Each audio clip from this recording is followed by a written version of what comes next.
जय हिंद साथियों, आप सभी का स्वागत है आपके अपने YouTube channel KDR education classes पर। हम यहाँ पर जो चैप्टर स्टार्ट करने जा रहे हैं वो रहेगा आपका ज्योग्राफी। ज्योग्राफी का जो चैप्टर है उसमें हम ज्योग्राफी की बेसिक इंट्रो देखेंगे कि ज्योग्राफी जो उद्भव हुआ है वो कहाँ से हुआ है, ज्योग्राफी का उद्भव, और किस तरीके से आगे की ओर ज्योग्राफिकल जो दार्शनिक आए कहीं से, उन लोगों ने किस तरीके से ज्योग्राफी का वर्णन किया है और उन्हें किस बुक के अंतर्गत ज्योग्राफी को अपने रखा था और वहाँ से कौन व्यक्ति उसको आगे की ओर लेकर गया, किसने उसको व्यवस्थित किया था। वर्तमान समय में या फिर आधुनिक हम बात करें, आधुनिक भूगोल का जनक, या फिर तो इसी तरीके से हम इसी क्रम में भूगोल के जनक देखेंगे कि कौन हुए कौन नहीं हुए, ज्योग्राफी आया कहाँ से निकलकर। तो इन सभी बेसिक चीज़ों को लेकर हम आगे बढ़ेंगे और यहीं से हमारा एक जो निचले स्तर से ज्योग्राफी को लेकर एक टॉप लेवल तक हम जो क्लासेस में ज्योग्राफी की आपकी रहेगी उसको पहुंचाएंगे। तो मेरा आपसे आग्रह यही रहेगा कि आप सारी चीज़ों को बिल्कुल बेहतरीन तरीके से या फिर बेहतर तरीके से समझते हुए चलें। जो भी अगर यहाँ पर हम बात करें तो मैं आपको स्टार्ट करने जा रहा हूँ ज्योग्राफी। ज्योग्राफी जो है स्टार्ट करने जा रहा हूँ, तो ज्योग्राफी जो सबसे पहला वर्ड ही है हमारा, उसे देखें हम जियोग्राफी। ज्योग्राफी जो वर्ड है वो कहाँ से आया और किस तरीके से बना और इसकी उत्पत्ति कहाँ से हुई। तो ज्योग्राफी का अर्थ होता है पृथ्वी का वर्णन। अब पृथ्वी का वर्णन अगर हम देखें यहाँ से कि किस तरीके से किया गया, तो पृथ्वी का वर्णन, अब ये जो ज्योग्राफी शब्द है, तो ये ज्योग्राफी शब्द जो है वो किस भाषा का है, तो ये यहाँ पर हमने देखा किस भाषा का है ज्योग्राफी शब्द। तो ज्योग्राफी शब्द जो है वो किस भाषा का है, तो ये है आपका किस यूनानी भाषा का। किस भाषा का शब्द है? यूनानी भाषा का। अब यूनानी भाषा का शब्द है और यूनानी को हम देखें तो इसे कहेंगे हम क्या? ग्रीक लैंग्वेज का जो शब्द है वो कौन सा है, तो वो है आपका ज्योग्राफी। अब ज्योग्राफी शब्द जो है वो दो शब्दों से मिलकर बना है। कितने? दो शब्दों से मिलकर बना है ज्योग्राफी। तो पहला वर्ड जो है वो रहेगा आपका जियो। जियो जो है उसका अर्थ होता है पृथ्वी। जियो का अर्थ होता है क्या? पृथ्वी। और प्लस में यहां से हम देखें तो ग्राफी, जो ग्राफी है उसका अर्थ होता है, तो ये दो वर्ड हो गए ग्राफी। अब ग्राफी का जो अर्थ होता है, इसे या तो हम बोल सकते हैं क्या? वर्णन, या फिर इसे हम कह सकते हैं क्या? अध्ययन। अब ये जो वर्ड है इसको क्या हम देखें यहाँ पर, तो दो वर्ड जब ये मिल जाते हैं तो इन दो वर्ड से मिलकर ये हमारा क्या बना है? पृथ्वी का वर्णन, या फिर हम इसे कहें तो अध्ययन। अब यहां से हम देखें कि ये वर्ड कहाँ से आया और इस वर्ड को कौन लेकर आया, तो ये वर्ड सबसे पहले यूज हुआ था, कहाँ से उपयोग हुआ इसका, तो ये हुआ था आपके कहाँ से? यूनान से। कहाँ से? यूनान से। क्योंकि ये यूनानी भाषा का शब्द है, इसीलिए हम देखते हैं कि ये यूनान से प्रारंभ हुआ ये वर्ड ज्योग्राफी, और यूनान से ही ज्योग्राफी स्टार्ट हुई थी। तो यूनान जो कि वर्तमान समय में किस नाम से जाना जाता है, तो यूनान वर्तमान समय में जाना जाता है ग्रीस नाम से। किस नाम से? ग्रीस नाम से। अब ग्रीस नाम से वर्तमान समय में क्या है? ये वर्तमान नाम है ना, वर्तमान नाम किसका है? तो ये है वर्तमान नाम किसका? यूनान का। क्या? ग्रीस। अब ग्रीस जो है, ग्रीस की वर्तमान समय में कैपिटल जो है वो क्या है आपकी? तो कैपिटल है इसकी एथेंस। क्या है? एथेंस। तो यूनान के कुछ दार्शनिक हुए जो लोग हमारे लिए ज्योग्राफी मतलब पृथ्वी का वर्णन लेकर आए और वहीं से उन लोगों ने अपने अध्ययन को प्रारंभ करते हुए ज्योग्राफी को स्टार्ट किया। तो ज्योग्राफिकल वैल्यू में हम देखें यहाँ पर कि ज्योग्राफी में सबसे पहले जो दार्शनिक हुए जिन्होंने हमें ज्योग्राफी के बारे में बताया तो वो हुए हमारे क्या, उनका नाम था हिकेटियस। कौन हुए? हिकेटियस। अब हिकेटियस की बात करें हम तो हिकेटियस के द्वारा कौन हुए? हिकेटियस। हिकेटियस ने ये दार्शनिक थे कहाँ के? यूनान के। अब यूनान के दार्शनिक थे। हिकेटियस ने हमारे लिए एक पुस्तक लिखी थी जिसके लिए मतलब वो हमारे लिए ही लिखी होगी है ना, ताकि हम उसको पढ़ सकें आगे की ओर। तो इन्होंने पुस्तक लिखी जस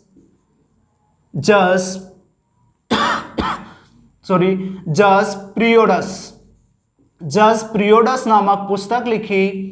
और अब इस जस प्रियोडस नामक पुस्तक में इन्होंने ज्योग्राफी का वर्णन किया।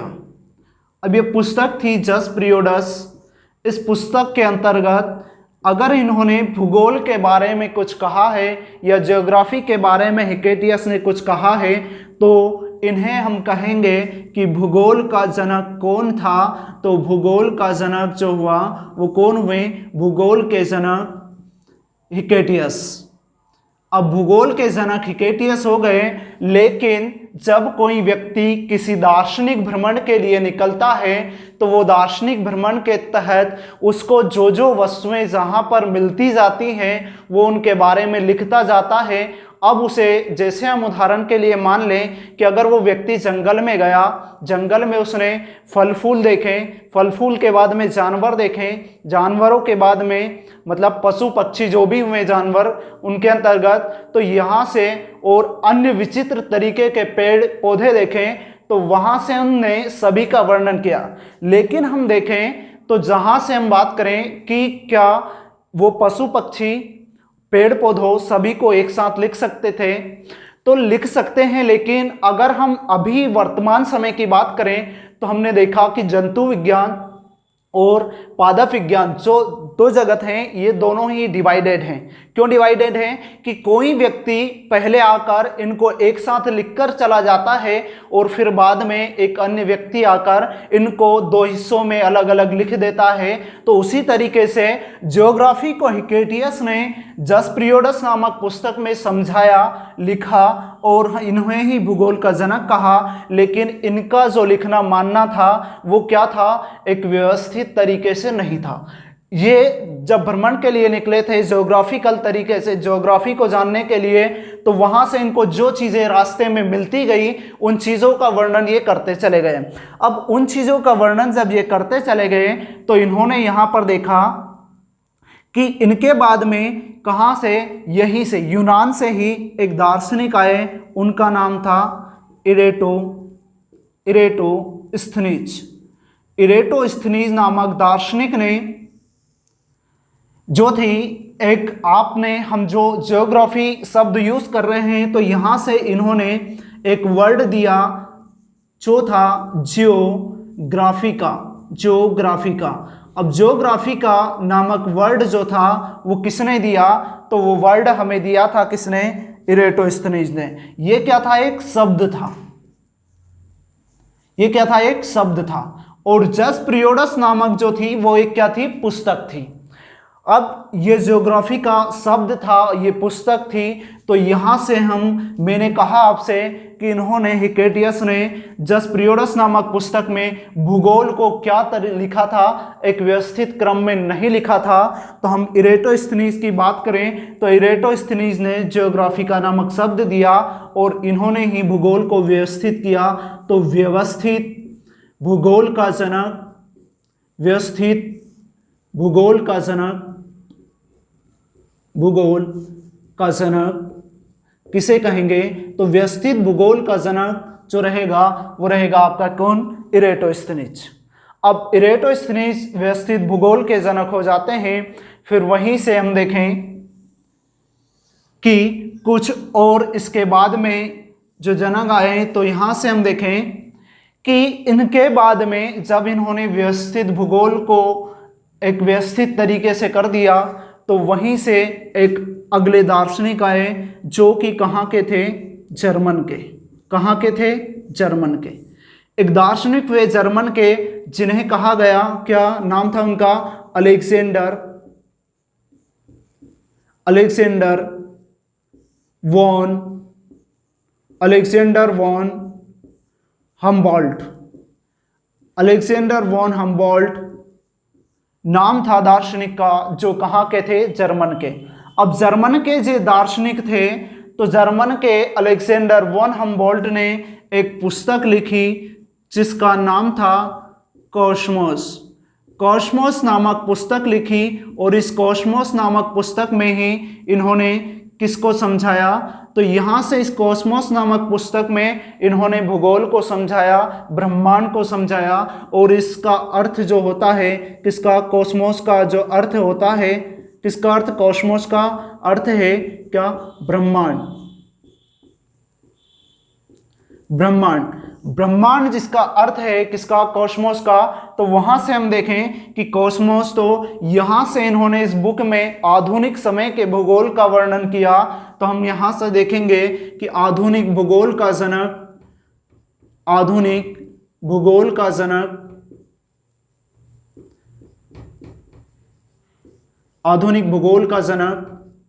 कौन था, तो आधुनिक भूगोल के जनक जो थे वो कौन थे, Alexander von Humboldt. Alexander von Humboldt के द्वारा ही हमारे बीच यहाँ से इन्होंने कॉस्मोस नामक पुस्तक लिखी, लेकिन एक वर्ड और इन्होंने यूज़ किया था, उसका उपयोग किया था। तो यहाँ से हम देखें कि वो वर्ड कौन सा था, तो वो वर्ड था क्लाइमेटोलॉजी। अब क्लाइमेटोलॉजी जो वर्ड था, इस वर्ड का अर्थ क्या होता है, तो क्लाइमेटोलॉजी वर्ड का हम अर्थ समझेंगे कि क्या होता है। तो क्लाइमेटोलॉजी होता है जलवायु विज्ञान। तो हम बात करें कि जलवायु विज्ञान के बारे में हमें किसने समझाया या फिर बताया, तो वो रहेगा आपका क्या, क्लाइमेटोलॉजी नामक शब्द जो लेकर आए,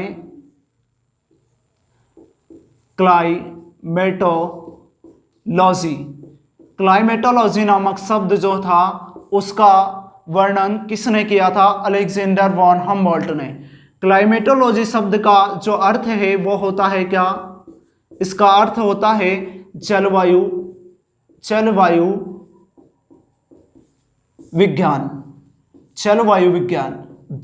विज्ञान नामक शब्द कौन लेकर आया था, तो वो लेकर आए थे जर्मन के अलेक्जेंडर वॉन हम्बोल्ट। जर्मन के अलेक्जेंडर वॉन हम्बोल्ट इस वर्ड को लेकर आए।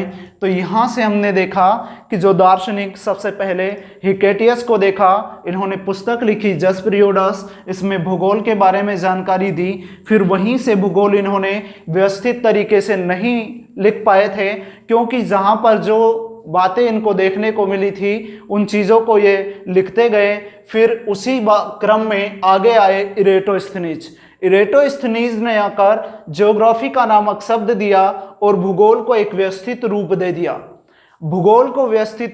दिया। उसके बाद में वर्तमान समय की बात करें, आधुनिक समय की, तो वहाँ पर जर्मन के एक दार्शनिक थे, फिलोसफर बोलते हैं ना, फिलोसफर थे, जो थे क्या, Alexander von Humboldt. Alexander von Humboldt ने पुस्तक लिखी कॉस्मोस। ये कॉस्मोस क्या थी, इनकी पुस्तक थी, है ना, इसको नोट डाउन करना कि ये इनकी पुस्तक थी, किसकी, अलेक्जेंडर वॉन हम्बोल्ट की पुस्तक थी कॉस्मोस। इसका अर्थ होता है ब्रह्मांड, और ये इनको फिर कहा गया आधुनिक भूगोल का जनक।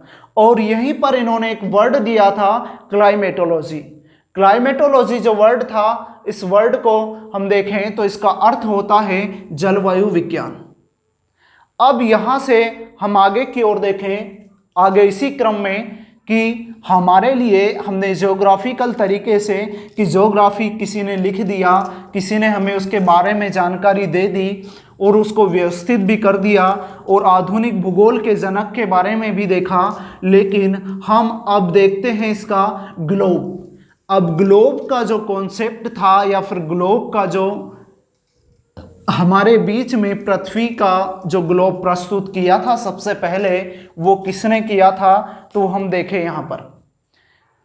तो यहाँ पर हम देखें कि सबसे पहले जो था ग्लोब का कॉन्सेप्ट, अब ये लोग जो थे सारे कौन थे, कुछ लोग अरबी थे, कुछ लोग जर्मन थे, कुछ फिलोसफर यूनानी थे। अब इन लोगों ने कहीं ना कहीं तो एक अरबी के जो दार्शनिक हुए उनका नाम था क्या, अलेक्सी, या फिर मैं बात करूं किसके, ग्लोब के लिए, है ना। तो ग्लोब सबसे पहले, ग्लोब का जो कॉन्सेप्ट था, ग्लोब का कॉन्सेप्ट जो था हमारे बीच किसने प्रस्तुत किया, तो उसके लिए हम ग्लोब के कॉन्सेप्ट को देखें तो सबसे पहले ग्लोब का कॉन्सेप्ट लेकर आए थे, उनका नाम था मार्टिन बेहम।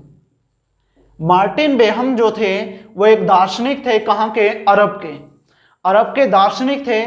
तो उन्होंने हमारा जो पृथ्वी का आपको देखने को मिलता है ग्लोब, तो मार्टिन बेहम ने सबसे पहले ग्लोब का कॉन्सेप्ट दिया।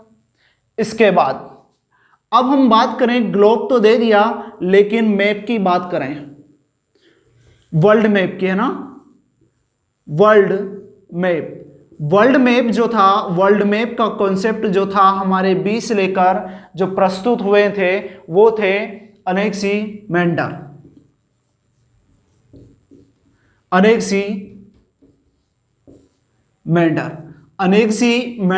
जो थे वो क्या लेकर आए थे, किसका, वर्ल्ड मैप का कॉन्सेप्ट।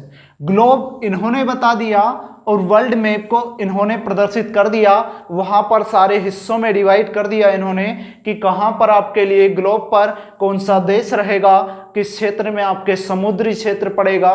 तो यहां से पूरा ग्लोब इनने तैयार कर दिया, किसने, वर्ल्ड मैप पर अनेक्सीमेंडर ने। ग्लोब मार्टिन बेहम ने तैयार किया और वर्ल्ड मैप तैयार किया अनेक्सीमेंडर ने।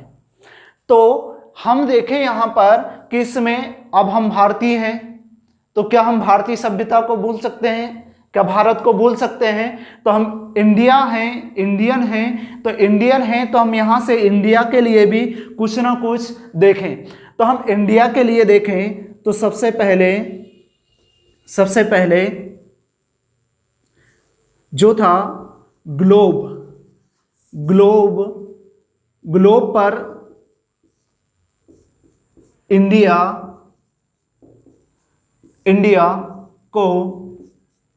इंडिया को फर्स्ट बार प्रस्तुत किया था, वो किया था एक दार्शनिक वे एनविले। अब ये एनविले कहाँ के थे, तो ये भी अरबी थे। एनविले ने 1752 ईस्वी में हमारे लिए मैप तैयार किया, या फिर इसको बोल सकते हैं कि ग्लोब पर भारत की स्थिति बताई सबसे पहले। क्या, ग्लोब पर भारत की स्थिति बताई सबसे पहले किसने, एनविले ने। अब यहीं से ग्लोब तो बन गया, ग्लोब पर बता दिया, लेकिन मैप ऑफ इंडिया, क्या, मैप ऑफ इंडिया जो था वो किसने बनाया, तो मैप ऑफ इंडिया सबसे पहले हमारे लिए लेकर आए वो थे, नाम सुना होगा आपने, टॉलमी, सुना होगा नाम टॉलमी। तो ये टॉलमी हमारे लिए क्या, मैप ऑफ इंडिया लेकर आए, कि जो इनने भारत की स्थिति बताई थी कि आपका भारत यहाँ पर पड़ेगा, लेकिन उसका जो मैप, समय सीमा जो थी वो पूरी तैयार की थी किसने, टॉलमी ने। तो यहाँ से हमने देखा कि जो फिलोसफर हुए, वो दार्शनिक हुए, जिनको जो चीज़ें अपने दिमाग में विकसित होती गई वो लोग हमारे लिए उन चीज़ों को व्यवस्थित करते गए। अब फिर हम यहाँ से आगे देखें कि किस तरीके से ये चीज़ें आगे की ओर बढ़ी। तो यहाँ से हम देखें कि ये फिलोसफर हो गए, और फिलोसफर फिर अब यहाँ से हमारी ज्योग्राफी आगे की ओर बढ़ती है। तो ज्योग्राफी 2 हिस्सों में डिवाइड है, कितने, 2 हिस्सों में। अब वो 2 हिस्से कैसे हैं, तो वो 2 हिस्से हम देखेंगे कि वो 2 हिस्से कौन कौन से हैं। तो उन दो हिस्सों के बारे में हम बात करें तो पहला रहेगा ज्योग्राफिकल डिवाइडेशन जो है, या फिर ज्योग्राफी की ब्रांच है। तो यहाँ पर हम बात करेंगे किसकी? भूगोल का विभाजन। क्या? भूगोल का विभाजन।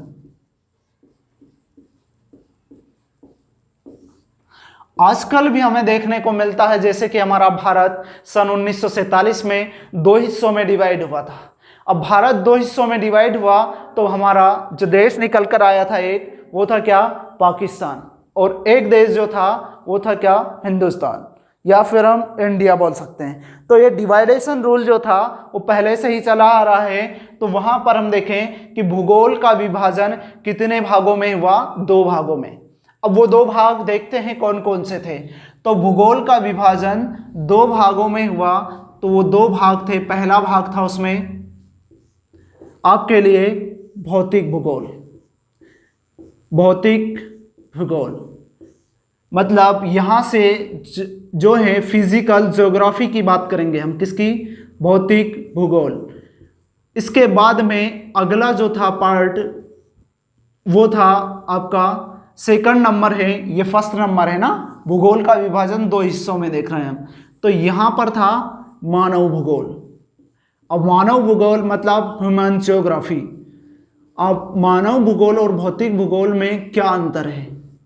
तो यहां पर मानव के लिए जो चीजों की आवश्यकता है, जैसे वायुमंडल की आवश्यकता है, पेड़ पौधों की आवश्यकता है, वायुमंडल के अंतर्गत सारी चीजें आ गई। उसके लिए जो भी आवश्यक चीजें होंगी भौतिक रूप से, वो सारी भौतिक भूगोल। और मानव का जो एक व्यवहारिक तरीके से रहना सहना जो भी रहेगा वो मानव भूगोल के अंतर्गत आएगा। मतलब ह्यूमन ज्योग्राफी और भौतिक भूगोल मतलब फिजिकल ज्योग्राफी। तो हम यहाँ से फिजिकल ज्योग्राफी को देखें तो फिजिकल ज्योग्राफी का जो कॉन्सेप्ट था वो हमारे बीच कौन लेकर आया? तो इसके बारे में हमें किसने बताया, कि इसको व्यवस्थित किसने किया?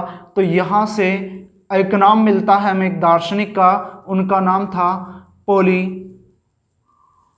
पोलिडोनियस। पोलिडोनियस नामक एक दार्शनिक हुए। इन्होंने क्या दिया? भौतिक भूगोल के बारे में जानकारी दी। भौतिक भूगोल के बारे में जब जानकारी दी गई हमें पोलिडोनियस द्वारा, तो हमें ये एक एग्जाम में क्वेश्चन भी बना आपके एमपीपीएससी के।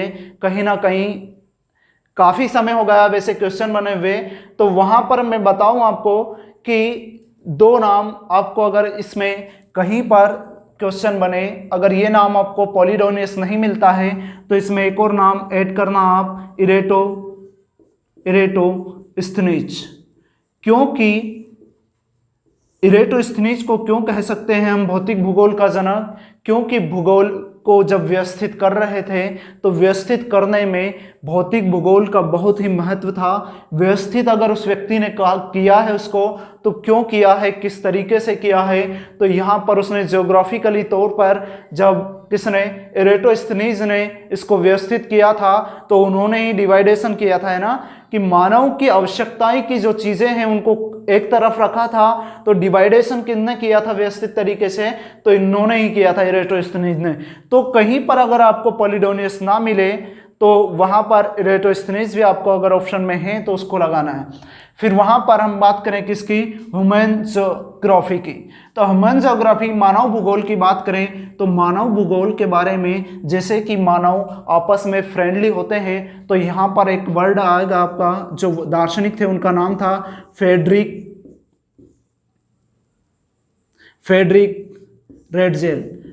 रेडजेल जो थे, इन्होंने क्या किया? मानव भूगोल के बारे में जानकारी दी। अब फ्रेडरिक रेडजेल ने एक वर्ड यूज किया था, जो वर्ड था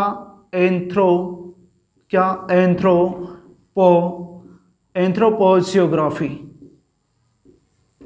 एंथ्रोपोजियोग्राफी नामक शब्द जो था, ये एक शब्द था, है ना, ये कहीं ना कहीं ज्योग्राफी में हमें देखने को मिलता है। तो ये शब्द जो था वो किसने दिया? और ये कहीं ना कहीं एग्जाम में भी पहले पूछा जा चुका है कि एंथ्रोपोजियोग्राफी नामक शब्द जो था वो किस दार्शनिक ने दिया था। तो यहाँ से हम देखें तो हमने देखा भूगोल को डिवाइडेशन किया कितने भागों में? दो भागों में। पहला कौन सा? भौतिक भूगोल, दूसरा भाग था मानव भूगोल। भौतिक भूगोल के बारे में जानकारी हमें पॉलिडोनियस ने दी। अगर पॉलिडोनियस के द्वारा जानकारी दी गई भौतिक भूगोल की, और तो इरेटोस्थनीज ने भी वही काम किया था, तो यहाँ से भौतिक भूगोल के दार्शनिक जो दो हो जाते हैं, पॉलिडोनियस और इरेटोस्थनीज। और वहीं पर मानव भूगोल के जो दार्शनिक हो जाते हैं वो है क्या, फ्रेडरिक रेटजेल। मतलब मानव फ्रेंडली रहता है सारी चीज़ों के साथ, तो उसके लिए फ्रेडरिक रेटजेल। ये कुछ टर्म्स हैं जिनसे कि हम याद रख सकते हैं ना।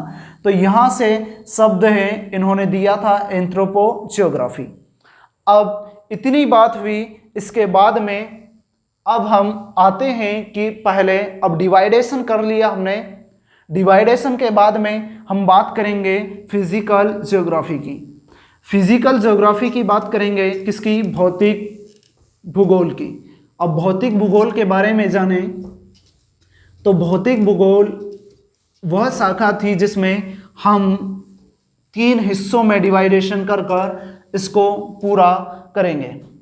अब 3 हिस्सों में डिवाइड किस तरीके से, तो यहाँ से भौतिक भूगोल हमारा डिवाइड होगा,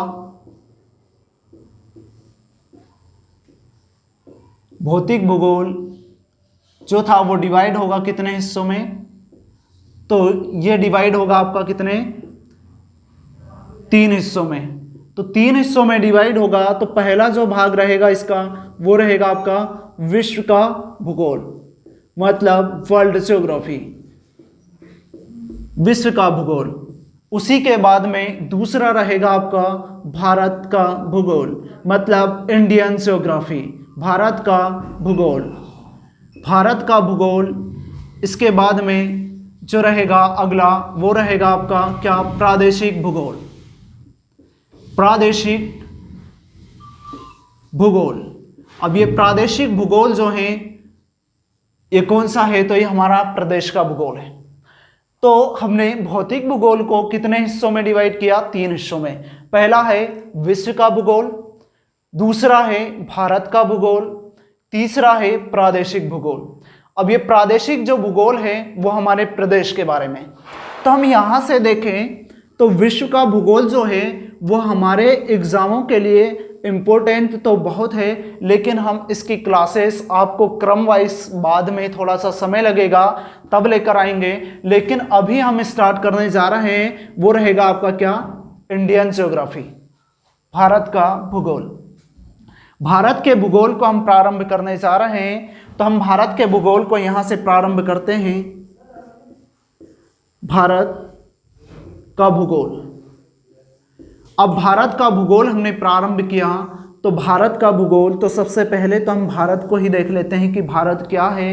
ये नाम है तो कहाँ से आया ये नाम निकलकर, इस नाम के बारे में काफ़ी चर्चाएं हैं, पुराने समय में भी रही और वर्तमान समय में भी, क्योंकि भारत कहीं ना कहीं धीरे धीरे विश्व गुरु बनने की ओर अग्रसर हो रहा है। तो इस भारत के नाम के बारे में जाने कि ये भारत का नाम कहाँ से आया। तो हम भारत का नाम भारत पढ़ा, तो इतिहास में पढ़ने को मिलता है कि एक राजा थे जिनका नाम था क्या, दुष्यंत। राजा दुष्यंत के पुत्र भरत के नाम पर, अब भारत का नाम भारत पड़ा किसके नाम पर, राजा दुष्यंत के पुत्र भरत के नाम पर, क्या भारत का नाम भारत पड़ा। अब यहाँ तक तो ठीक है, लेकिन भारत का नाम हमें इंडिया भी देखने को मिलता है, और ये हमारे कॉन्स्टिट्यूशन में दोनों नाम मिलेंगे आपको। कहाँ पर, कॉन्स्टिट्यूशन होता है आपका संविधान, संविधान में ये दोनों नाम देखने को मिलेंगे। तो ये दोनों नाम कहाँ से आए और क्या है, तो हम बात करें कि ये भारत और इंडिया जो हैं ये क्या है, इसके औपचारिक नाम है। क्या है, औपचारिक नाम, मतलब कि औपचारिक नाम हैं कौन कौन से, भारत और इंडिया। अब औपचारिक नाम क्यों हैं, क्योंकि ये हमारे संविधान के अंतर्गत लिखे गए हैं, मतलब कि अगर हमें कहीं पर भारत से बाहर जाना पड़े तो हम वहां पर हिंदुस्तान नहीं, हमें नाम से जाना जाएगा या तो इंडियन या फिर भारतीय। तो ये जो दो नाम हैं वो हमारे लिए औपचारिक नाम हो जाते हैं। अब इन दोनों औपचारिक नामों के लिए हमें क्या ये संविधान प्राप्त करता है, संविधान से लिए गए। अब संविधान में भी ये नाम कहाँ देखने को मिलते हैं, तो संविधान के अंतर्गत आर्टिकल या फिर हम बात करें किसकी, अनुच्छेद की। अनुच्छेद जो आपका पहला है, फर्स्ट अनुच्छेद है, उसमें आपको ये दोनों औपचारिक नाम देखने को मिलेंगे। मतलब ऑफिशियल नेम ऑफ इंडिया क्या है, ऑफिशियल नेम ऑफ इंडिया, तो official name of India India ही है ना, और एक है क्या, भारत। अब यहां से हमें भारत के नाम का भी पता चल गया कि भारत का नाम, भारत कहाँ से पड़ा, तो राजा दुष्यंत के पुत्र, प्राचीन इतिहास की बात करें हम, प्राचीन समय में राजा दुष्यंत हुए, उनका पुत्र था भरत, और उनके पुत्र भरत के नाम पर ही भारत का नाम भारत पड़ा था। और वहीं से इंडिया जो था, अब ये इंडिया नाम का लोचा है ना, इंडिया नाम का लोचा है, तो ये लोचा देखो कैसे आया। तो जो यूनानी या अरबी लोग भारत आए थे या फिर जर्मन लोग आए थे, तो ये इंडिया को क्या, जो हमारी सिंधु थी उसको क्या बोलते थे, इंडस, तो उसको इंडस बोलते थे, और वहीं से इन्होंने भारत को क्या, इंडिया नाम दे दिया। किसने, यूनानी, अरबी, जर्मन के जो लोग आते थे, जो फिलोसफर थे, उन्होंने भारत को जो नाम दिया वो क्या था, इंडिया। तो यहां से हमने देखा कि भारत के भूगोल में हमने भारत का नाम देखा कि भारत का नाम, अब भारत के और भी नाम हैं। अब वो नाम है हमने सुने भी हैं, तो वो नाम जो है हमने सुने हैं, तो वो नाम कैसे हैं, तो एक तो हो गया हमारा क्या, औपचारिक नाम। अब हम बात करें इसकी, तो क्या है ये, ऑफिशियल नेम। ऑफिशियल नेम हो गए किसके, भारत के। अब वहीं से हम आगे देखें तो भारत के भूगोल के अंतर्गत देखें कि भारत में जो औपचारिक नाम तो देखने को मिलते हैं, लेकिन कहीं ना कहीं हमें वेदों और पुराणों में भी भारत का नाम कुछ ना कुछ तो सुनने को मिला है। तो यहां से देखें, तो यहां से हम देखें कि भारत का नाम जो था वो किस तरीके से हमारे लिए, तो भारत का नाम, भारत तो हमने देख लिया कि राजा दुष्यंत के पुत्र भरत के नाम पर भारत का नाम भारत पड़ा। फिर वहीं से हम देखें तो यहां से बात करेंगे किसकी, भारत के अनौपचारिक, मतलब अनऑफिशियली, अनौपचारिक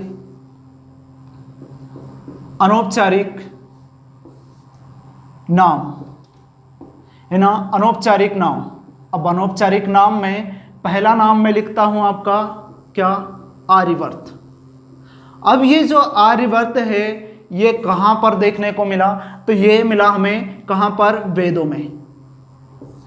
ये आर्यवर्त नाम हमें कहां पर देखने को मिला, वेदों में।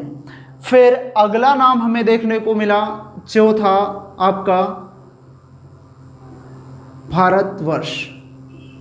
अब ये भारतवर्ष नाम है, ये भी कहीं ना कहीं हमें वैदिक सभ्यता या फिर वेदों में ही देखने को मिला।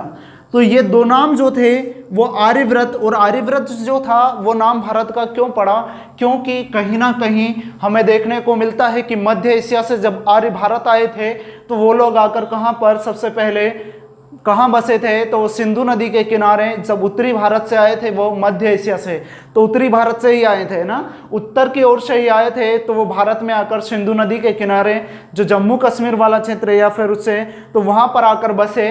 और जब कहीं कोई बाहरी व्यक्ति जहाँ से, तो बाहरी हमने देखा है कि बाहरी आक्रांताएँ जो हमारे भारत पर प्राचीन समय में यूनानी या फिर जो भी अरबी अंग्रेज़ जो आए थे, या फिर हम बात करें किसकी, मुस्लिम मेजोरिटीज़ की, जो कौन थे, तुर्की थे, वो सब लोग हमारे भारत में जब आए थे तो वो कहाँ से आए थे, उत्तर से ही आए थे। उत्तर भारत में ही सबसे ज़्यादा हमले हुए हैं। तो वहीं से दो आर्य थे वो मध्य एशिया से कहाँ पर आए थे, यहाँ पर, कहाँ, सिंधु नदी के किनारे।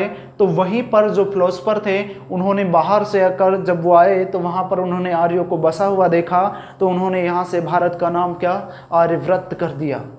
फिर भारतवर्ष। अब भारतवर्ष क्यों कहा गया, तो ये भी हमें वेदों में ही देखने को मिलता है कि भारतवर्ष भारत का नाम। अब हम देखें कि किस तरीके से जो हमारा नाम रहेगा,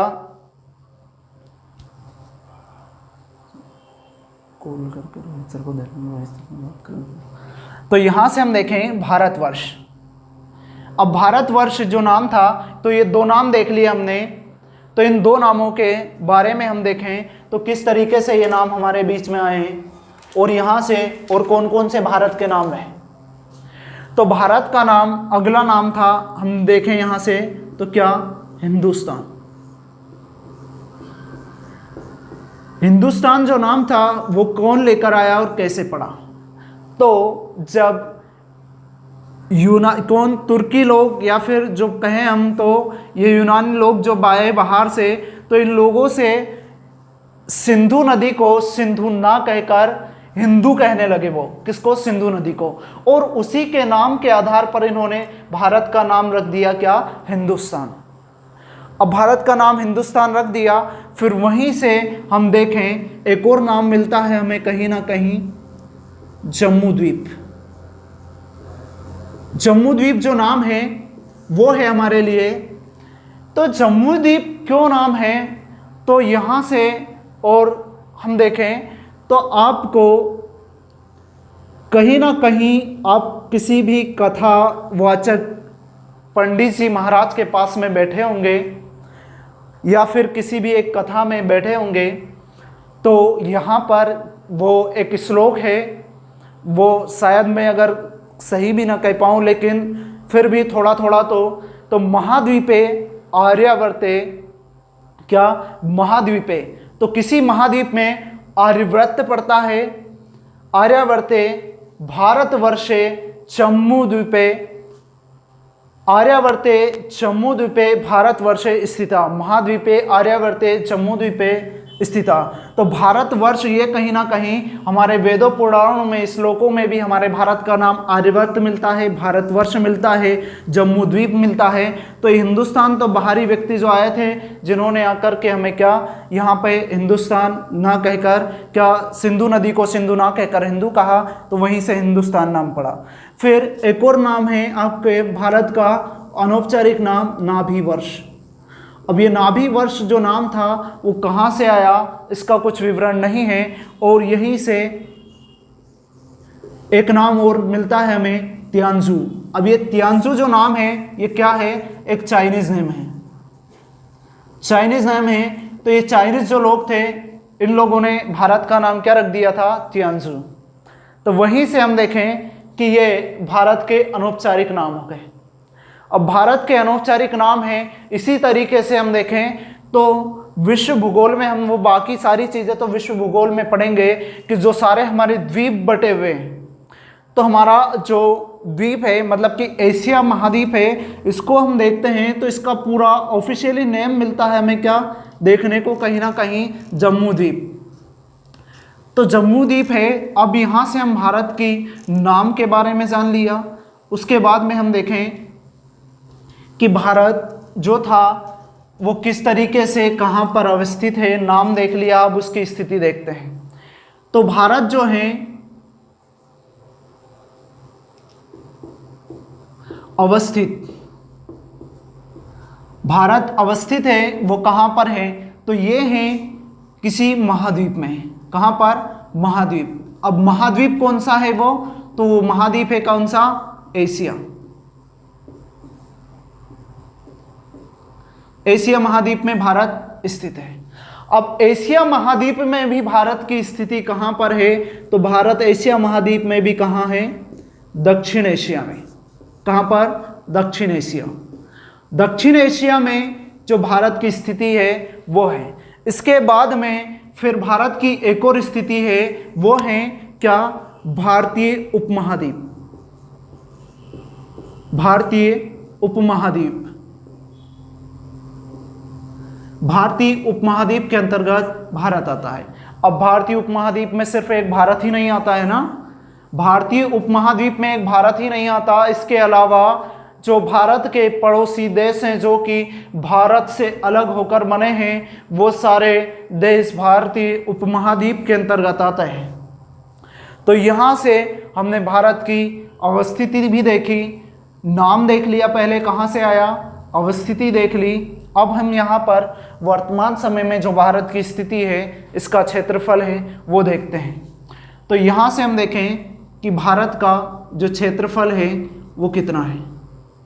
तो भारत का क्षेत्रफल है वो रहेगा आपका 32,87,263 वर्ग किलोमीटर।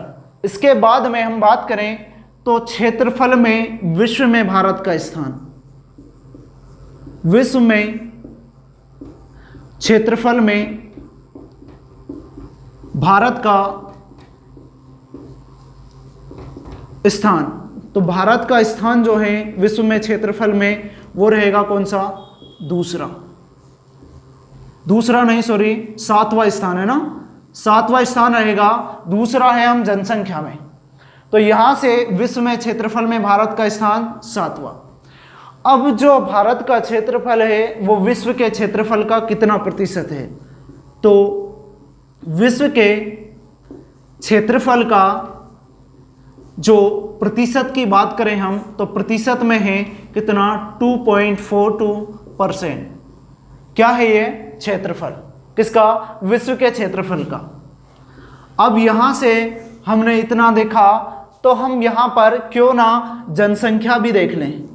क्या जनसंख्या, तो भारत की जो जनसंख्या है वो 2011 की जनगणना के अनुसार, कौन सी, 2011 की जनगणना, तो 2011 की जनगणना में कितनी थी, 121 करोड़। अभी वर्तमान मतलब 2021 में जनगणना होनी थी, लेकिन कोविड के कारण जनगणना ना हो सकी, इसलिए जो पुराना डाटा है वही आपके एग्ज़ाम के लिए अवेलेबल रहेगा। तो 2011 में जनगणना हुई थी, उस समय 121 करोड़ जनसंख्या थी कहाँ की, भारत की। अब ये जो जनसंख्या थी वो यहाँ पर हम देखें तो विश्व में भारत का स्थान कौन सा है, विश्व में जनसंख्या में भारत का स्थान, विश्व में जनसंख्या में भारत का जो स्थान है वो रहेगा आपका कौन सा, दूसरा। क्योंकि हमारे यहाँ पॉपुलेशन इतनी बढ़ चुकी है कि हम दूसरे स्थान पर आते हैं विश्व में, और कुछ ही समय लगेगा, करीबन आप मानकर चलिए 2 साल। अगर ये 2 साल सही से अगर हमारे यहाँ पर कानून बनकर जो नहीं आया तो ये 2025 बहुत जल्द हम क्रॉस कर जाएंगे और नंबर 1 की पोजीशन प्राप्त कर लेंगे। तो यहाँ से विश्व में जनसंख्या का जो हमारा प्रतिशत है, विश्व में जनसंख्या का जो प्रतिशत है वो है क्या, 17.5%। और ये 17.5% 2011 की जनगणना के अनुसार है ना, अभी तो बढ़ चुका होगा। 17.5% जो है वो प्रतिशत जनसंख्या में विश्व का, वो है हमारा क्या, 2011 की जनगणना के आधार पर। तो यहाँ पर लेकिन एक संगठन है उसका नाम है NSCO। अब यह संगठन है, इसने ये हर साल हर वर्ष जो है जनसंख्या के बारे में जानकारी लेता रहता है और जनसंख्या की रिपोर्ट देता है। तो इसने वर्तमान समय में 136 करोड़ के करीबन भारत की जनसंख्या बताई है। कितनी, 136 करोड़।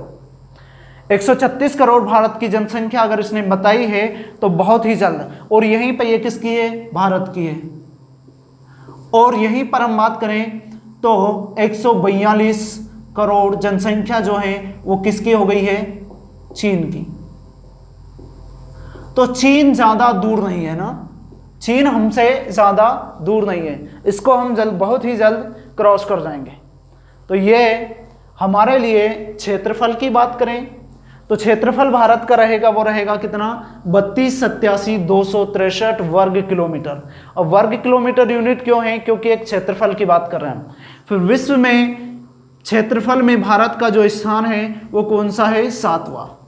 अब विश्व के क्षेत्रफल में भारत का जो प्रतिशत है वो कौन सा है, 2.42%।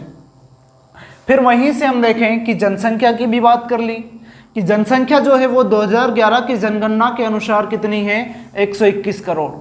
और विश्व में जनसंख्या का हमारा जो प्रतिशत है या फिर नंबर है वो कितना है, सेकंड, और प्रतिशत जो है वो कितना है, 17.5%।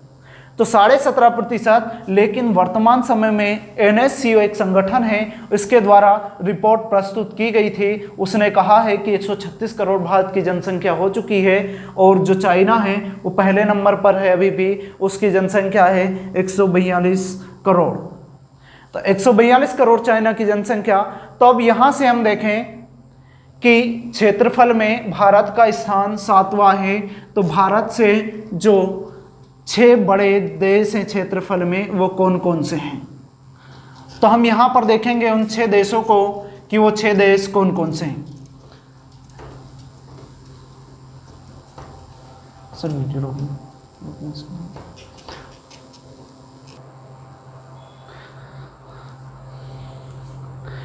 तो यहाँ से देखें हम कि भारत का जो स्थान था वो हमारा कितना था, 7वां। कौन सा स्थान था, 7वां स्थान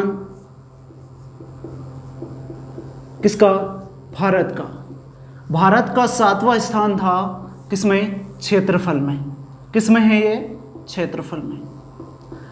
तो भारत से जो 6 बड़े देश थे क्षेत्रफल में वो कौन कौन से हैं, क्योंकि इनका क्रम पूछ लिया जाता है तो हम यहाँ पर लिखेंगे क्या, पहला देश है वो है आपका क्या, रूस। क्षेत्रफल में सबसे बड़ा देश है पहला रूस। सेकंड नंबर पर देश आता है क्षेत्रफल में, वो है आपका क्या, कनाडा। सेकंड नंबर पे आ जाता है क्या, ये फर्स्ट नंबर हो गया आपका, ये हो गया आपका second number Canada. Third number पर आपका देश आएगा वो रहेगा USA, या फिर हम कह सकते हैं इसको अमेरिका। फिर चौथे नंबर पर जो देश आएगा वो आएगा आपका कौन, चीन, जो कि हमारा पड़ोसी देश है। कौन से नंबर पर, फोर्थ नंबर पर। फिफ्थ नंबर पर जो देश आएगा वो रहेगा ब्राज़ील। क्या, ब्राज़ील। इसके बाद में सिक्स्थ नंबर पर जो देश आएगा वो रहेगा ऑस्ट्रेलिया। क्या, ऑस्ट्रेलिया। 6 नंबर पर देश रहेगा ऑस्ट्रेलिया। 5वें नंबर पर ब्राज़ील हो गया, 6वें नंबर पर ऑस्ट्रेलिया हो गया। तो हमारा ये भारत का नंबर जो है वो कौन सा है, तो ये जो भारत है हमारा वो कौन से नंबर पर है, 7वें नंबर पर। कभी कभी पूछ लिया जाता है कि भारत के बाद में 8वें नंबर का जो देश है क्षेत्रफल में वो कौन सा है, तो वो देश है, हम देखते हैं यहाँ पर 8वां देश जो है क्षेत्रफल में वो है क्या, अर्जेंटीना। अर्जेंटीना, अर्जेंटीना जो है वो क्षेत्रफल में 8वां स्थान रखता है। पहले नंबर पर हो गया आपका रूस, दूसरे नंबर पर कनाडा, तीसरे नंबर पर USA, चौथे नंबर पर चाइना आता है, 5वें नंबर पर ब्राज़ील आता है। ये सब क्या है, क्षेत्रफल में। देखो कोडिंग जो है वो सारी चीज़ें, जब ये चीज़ें मैपिंग द्वारा कॉन्सेप्ट जब हमारे दिमाग में जाता है तो मेरा यही मानना है कि हम चीज़ों को पढ़ेंगे तो थोड़ा डिस्क्राइब करके और मैपिंग के थ्रू पढ़ेंगे ना, तो मैपिंग के थ्रू चीज़ें ज़्यादा समझ में आती है। कोडिंग क्या है, कभी कभी दिमाग से भूल जाते हैं तो कोडिंग वगैरह। तो यहाँ से हम देखें कि USA तीसरे नंबर पर, चीन चौथे नंबर पर, ब्राज़ील 5वें पर, 6वें नंबर पर ऑस्ट्रेलिया, 7वें नंबर पर हमारा भारत। 7वें नंबर पर हमारा भारत है, 8वें नंबर पर जो देश आता है वो पड़ता है आपका क्या, अर्जेंटीना। अब आप ये सोच रहे होंगे कि मैंने इनको इस क्रम में क्यों लिखा, अब उसका भी एक कारण है। अब देखना यहाँ पर मैं कह रहा हूँ कि जो हमारे महाद्वीप है उन महाद्वीप के अंतर्गत इन देशों की स्थिति जो है वो क्या है, Europe plus Asia. Europe plus Asia मतलब कि यूरोप और एशिया महाद्वीप के अंतर्गत रूस जो है जिसका क्षेत्रफल सबसे अधिक है वो देश स्थित है। कहाँ पर, यूरोप और एशिया के अंतर्गत। दूसरे नंबर पर जो देश आता है कनाडा और तीसरे नंबर पर यूएसए। तो अब मैं यहाँ पर देख रहा हूँ ये दोनों जो देश हैं वो देश पड़ेंगे आपके किसके अंतर्गत, तो ये है उत्तरी अमेरिका। उत्तरी अमेरिका महाद्वीप के अंतर्गत ये दोनों देश पड़ेंगे। इसलिए क्योंकि कंफ्यूजन ना हो, है ना, क्योंकि एग्जाम में बने हुए क्वेश्चन हैं कि कनाडा यूएसए ये किस, या फिर इनके बारे में अगर क्वेश्चन पूछ लिया जाता है कि सेकंड नंबर पर क्षेत्रफल में जो देश आता है कनाडा वो किस महाद्वीप के अंतर्गत स्थित है, तो हमें याद रहेगा कि वो कौन से उत्तरी अमेरिका महाद्वीप के अंतर्गत। तो वहां से फिर हम देखें, अब आते हैं हम चौथे नंबर पर। तो यहां पर भी हमारे जो दो देश हैं ये एक साथ हो जाएंगे। कौन कौन से, ये दोनों हो जाएंगे आपके एशिया महाद्वीप के अंतर्गत। किसके, एशिया। तो चीन और भारत जो हैं एशिया महाद्वीप के अंतर्गत आ जाएंगे। इसके बाद में यहाँ से सटा हुआ ही उत्तरी अमेरिका से सटा हुआ मतलब लगा हुआ जो आएगा वो है क्या, दक्षिण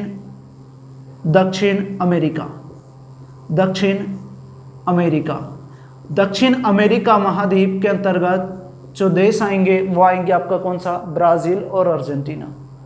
तो मैंने इसीलिए इनको इस क्रम में लिखा था, इस तरीके से लिखा था ताकि हमें ये याद रहे कि उत्तरी अमेरिका के ये दो देश हैं जो कि टॉप पर हैं क्षेत्रफल में। इसके बाद में दक्षिण अमेरिका के भी दो देश हैं वो भी क्षेत्रफल का काफ़ी महत्व रखते हैं।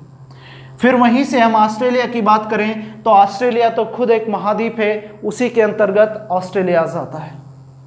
तो इतनी बातें यहाँ से हमने सीखी। इसके बाद में हमने देख लिया कि 7वां स्थान भारत का है, तो उससे हमने 6 पहले वाले देश देख लिए, एक बाद वाला देख लिया। पूछ कहाँ से पूछेगा, है ना, एग्जाम वाले को बोल रहे हैं हम, पूछ कहाँ से पूछेगा। फिर वहीं से हम देखें कि जनसंख्या में हम स्थान रखते हैं कौन सा, जनसंख्या में भारत का स्थान है, भारत का स्थान जो है वो है कौन सा, दूसरा। अब भारत का दूसरा स्थान है तो यहां पर भी हम भारत से पहले जो एक देश आता है वो देखेंगे। वैसे वो आपको सभी को पता होगा कि चाइना ही पॉपुलेशन में पहले नंबर पर आता है, लेकिन उसके बाद में क्योंकि एग्ज़ाम वाला आजकल वो नहीं पूछता कि भारत से पहले कौन आ रहा, वो पूछता है कि जनसंख्या के आधार पर 5वें, 6ठे, 7वें, 8वें, मतलब कि नंबरिंग कुछ इस तरीके से करता है वो कितने नंबर तक पहुंच जाता है। या फिर वो दे देगा आपको कि टॉप में जो जनसंख्या में 5 कंट्रीज हैं, 3 कंट्रीज हैं, वो कौन कौन सी है, ऑप्शन में दे देगा। एक कंट्री ऐसी दे देगा जो कि टॉप 5 में नहीं है या फिर टॉप 4 में, टॉप 3 में नहीं है, तो वो वहाँ से एक कंट्री ऐसी दे देगा ऑप्शन में आपको। तो हम एग्जाम के हिसाब से है ना, तो यहाँ से देखें हम तो यहाँ पर हमारे लिए जनसंख्या में जो पहला देश आएगा वो आएगा आपका कौन सा, चाइना। सेकंड नंबर पे जो देश आएगा वो आएगा हमारा भारत, मतलब इंडिया। तीसरे नंबर पर जो देश आएगा वो आएगा आपका क्या, कौन सा, यूएसए। इसके बाद में चौथे नंबर पर जो देश आएगा वो आएगा आपका क्या, इंडोनेशिया जो रहेगा वो कौन से नंबर पर आएगा, चौथे नंबर पर। 5वें नंबर पर जो देश आएगा वो रहेगा ब्राज़ील। अब ब्राज़ील के बारे में एक चीज़ जान लें कि ब्राज़ील क्षेत्रफल में भी 5वां स्थान रखता है और जनसंख्या में भी 5वां स्थान रखता है। मतलब कि इसकी चीज़ें सारी इक्वल है, मतलब क्षेत्रफल भी अगर इसके पास पर्याप्त हैं तो जनसंख्या भी पर्याप्त ही है। तो यहाँ से फिर 6वां नंबर जो देश आ जाता है वो आ जाता है पाकिस्तान। तो पाकिस्तान के बारे में पूछा जा चुका है ना एग्ज़ाम में कि पाकिस्तान का जनसंख्या में नंबर कौन सा है। 7वें नंबर पर आ जाता है क्या है, अभी डाटा कुछ चेंज हुआ है, तो यहाँ पर नहीं तो पहले बांग्लादेश था, लेकिन अभी क्या रशिया ने भी पॉपुलेशन बढ़ाना स्टार्ट कर दिया है। तो यहाँ पर जो आएगा आपका रूस 7वें नंबर पर, और 8वां क्रम जो है वो हो जाता है किसका, बांग्लादेश। तो यहाँ से हमने देखा कि हमारे पास में कितने 7 जो देश थे, या फिर 8 बात कर ले, हमने 8 ही पढ़े हैं ना, किसमें, क्षेत्रफल में। टॉप 8 कंट्रीज हमने क्षेत्रफल में देख ली। टॉप 8 कंट्रीज हमने कितने क्या देख ली, जनसंख्या के आधार पर देख ली कि टॉप 8 कंट्रीज जो हैं वो कौन कौन सी है। तो यहाँ से क्षेत्रफल में पहला स्थान रखता है रूस, दूसरा कनाडा, तीसरा यूएसए, चौथा चाइना। तो हम यहाँ से चलते जाएंगे, रूस से कनाडा गए, यूएसए गए, चाइना गए, ब्राज़ील, ऑस्ट्रेलिया, भारत और अर्जेंटीना। फिर जनसंख्या में देखा हमने चाइना पहला नंबर, दूसरा नंबर भारत, तीसरा नंबर यूएसए का है, चौथा नंबर आपका इंडोनेशिया हो गया, 5वां नंबर आपका ब्राज़ील हो गया, 6वां नंबर पाकिस्तान हो गया, 7वां नंबर रूस हो गया, 8वां नंबर बांग्लादेश हो गया। पहले 7वें नंबर पर बांग्लादेश आता था, लेकिन अभी 8वें नंबर पर आ रहा है।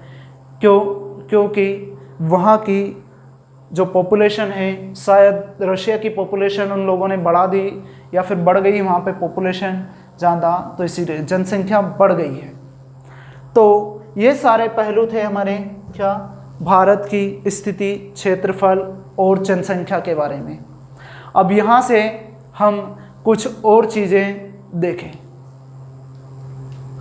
तो यहाँ से हम भारत के बारे में आगे अगले क्लास में बात करेंगे, वो रहेगी आपकी अक्षांशीय स्थिति भारत की और देशांतरी स्थिति भारत की। तो वहाँ पर हम भारत के लिए अक्षांश और देशांतरी स्थितियों में देखेंगे कि भारत किस गोलार्ध में स्थित है, किस अक्षांश में स्थित है, किस देशांतर के अंतर्गत आता है, और देशांतर में कितने डिग्री देशांतर से भारतीय सीमा स्टार्ट होती है, प्रारंभ होती है। तो इन सभी सीमाओं के प्रारंभ करने या फिर इन सभी के चलते हुए हम देखें आगे की ओर। तो यहाँ से मैं आपसे एक ही बात कहना चाहूँगा कि सलाम करते हैं रास्ते भी उन मुसाफिरों को, क्या सलाम करते हैं रास्ते भी उन मुसाफिरों को, वो जिनके पाँव में हर रोज़ छाले आते हैं, वो जिनके पाँव में हर रोज़ छाले आते हैं। मैं अपने दिल की दरारों को, क्या मैं अपने दिल की दरारों को भरने नहीं दूंगा, क्योंकि इन्हीं दरारों से मुझ में रोज़ उजाले आते हैं, क्योंकि इन्हीं दरारों से मुझ में रोज़ उजाले आते हैं। तो यही हमारे लिए आगे हमारी लाइफ का कॉन्सेप्ट रहना चाहिए।